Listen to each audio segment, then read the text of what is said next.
Engineer হিসেবে নিজের ক্যারিয়ারকে সফল করতে হলে কিছু বেসিক টপিক কিন্তু জানতেই হয়।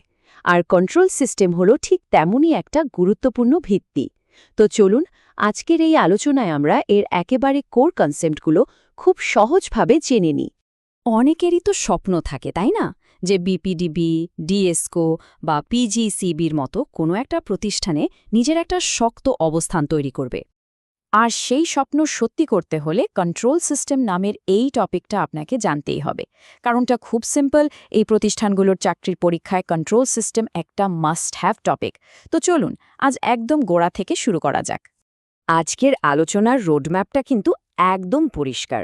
প্রথমে আমরা জানব কন্ট্রোল সিস্টেম আসলে কি। এরপর ওপেন লুপ আর ক্লোজড লুপ সিস্টেম নিয়ে কথা বলবো। তারপর দুটোর মধ্যে একটা তুলনা করব, আর সবশেষে যা শিখলাম তা কিছু প্রশ্ন দিয়ে ঝালিয়ে নেব। আচ্ছা, তাহলে আর দেরি কেন? চলুন একদম মূল ভিত্তি থেকেই শুরু করি। এই যে আমরা বলছি কন্ট্রোল সিস্টেম জিনিসটা আসলে কি? চলুন একেবারে আমাদের ঘরের একটা জিনিস দিয়ে ব্যাপারটা বুঝি। ধরুন একটা ফ্যানের রেগুলেটর। আমরা যখন ওটা ঘোরাই সেটা হলো আমাদের ইনপুট, আর এর ফলে ফ্যানের স্পিড যে কমে বা বাড়ে সেটাই হলো আউটপুট। এই যে পুরো সেটআপটা, রেগুলেটর আর ফ্যান, এটাই একটা কন্ট্রোল সিস্টেম। তাহলে এর সংজ্ঞাটা কি দাঁড়ালো? কন্ট্রোল সিস্টেম হলো এমন একটা ব্যবস্থা যেখানে অনেকগুলো পার্টস একসাথে কাজ করে। কেন কাজ করে? যাতে আমরা একটা ইনপুট দিলে আমাদের ইচ্ছা মতো একটা আউটপুট পেতে পারি। একদম সহজ একটা কনসেপ্ট, তাই না?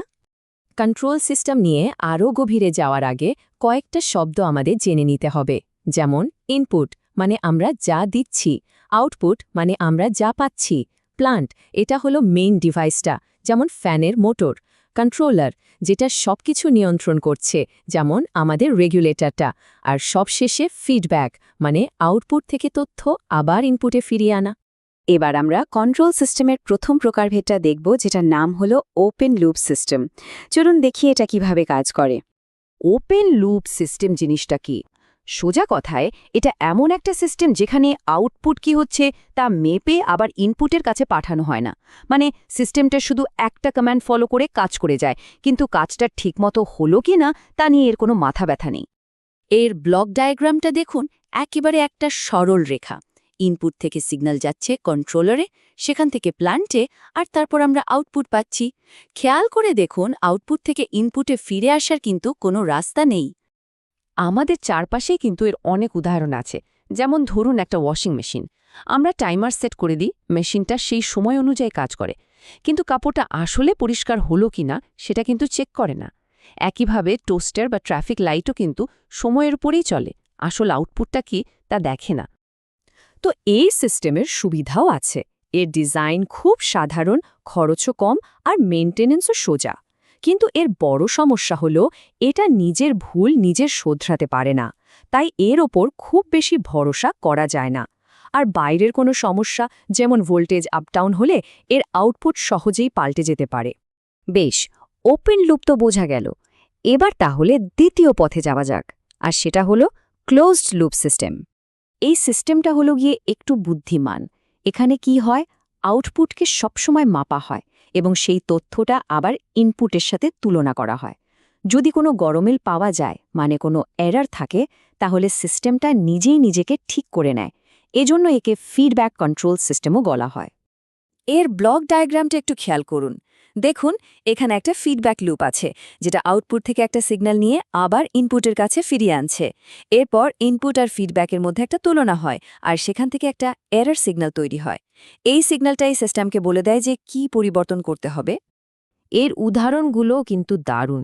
যেমন একটা এসির থার্মোস্ট্যাট, এটা ঘরের তাপমাত্রা মাপে আর সেই অনুযায়ী এসিকে অন বা অফ করে। অথবা গাড়ির ক্রুজ কন্ট্রোল, যেটা গাড়ির স্পিড একদম স্থির রাখে। এমনকি জেনারেটরের এভিআর বা আমাদের বিপিডিবি সাবস্টেশনে ভোল্টেজ রেগুলেটর, এগুলো সবই কিন্তু ক্লোজড লুপ সিস্টেমের দারুণ উদাহরণ। তো এই সিস্টেমের সবচেয়ে বড় সুবিধা হলো এটা খুবই নির্ভরযোগ্য আর নিখুঁত। এটা নিজের ভুল নিজে ঠিক করতে পারে, আর বাইরের সমস্যাও সহজে সামলে নিতে পারে।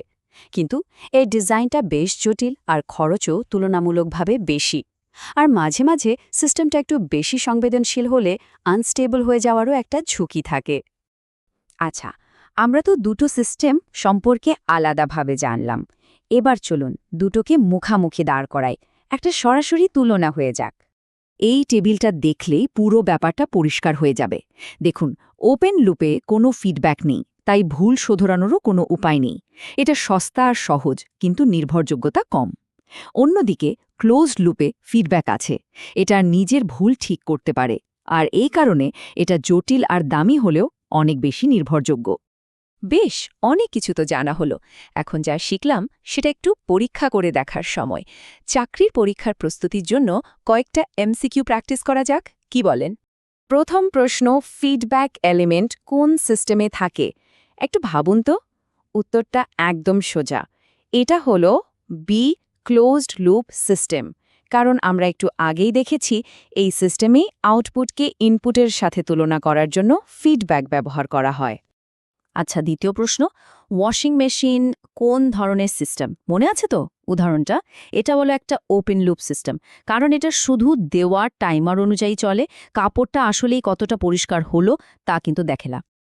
আর আজকের শেষ প্রশ্ন, ওপেন লুপ সিস্টেমের প্রধান অসুবিধেটা কি? এর সবচেয়ে বড় দুর্বলতা হলো এটা নিজের ভুল নিজে ঠিক করতে পারে না। অর্থাৎ উত্তর হলো সি। খরচ কম বা ডিজাইন সহজ, এগুলো তো এর সুবিধা, তাই না? তাহলে আজকের আলোচনার সারমর্ম হল আমরা কন্ট্রোল সিস্টেমের দুটো মূল রাস্তা সম্পর্কে জানলাম। এখন প্রশ্ন হলো কোনটা ভালো? উত্তরটা হলো দুটোই ভালো। পুরোটাই নির্ভর করে কাজটা কি তার উপর। পরের আলোচনায় আমরা ল্যাপ্লাস ট্রান্সফর্মের মতো আরও একটা ইন্টারেস্টিং বিষয় নিয়ে কথা বলবো। শেখার এই যাত্রা চলুক আর সঠিক কেরিয়ার গড়ার পথে এগিয়ে যান।